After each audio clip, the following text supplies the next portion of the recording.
हर सांझ के संग दिल में उठेला टूटल प्यार के रंग। छूट गई हो तो बन के सपना, अब हर रोज लुटेला दिल के अपना पलवा।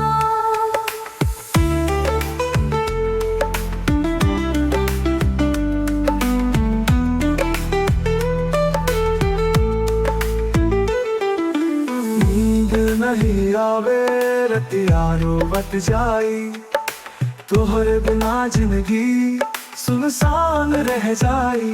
सपना में आजू आवेलू, वही मुस्कान से सतावेलू।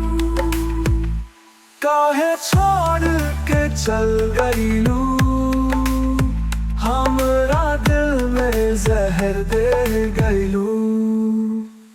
तोहार याद रहेला हर सांझ के संग दिल में उठेला टूटल प्यार के रंग। छूट गई हो तो बन के सपना, अब हर रोज लुटेला दिल के अपना पलवा।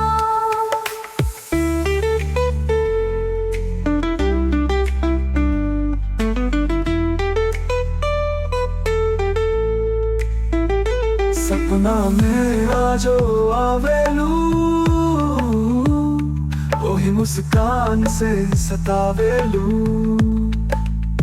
काहे छोड़ के चल गईलू, हमरा दिल में जहर दे गईलू।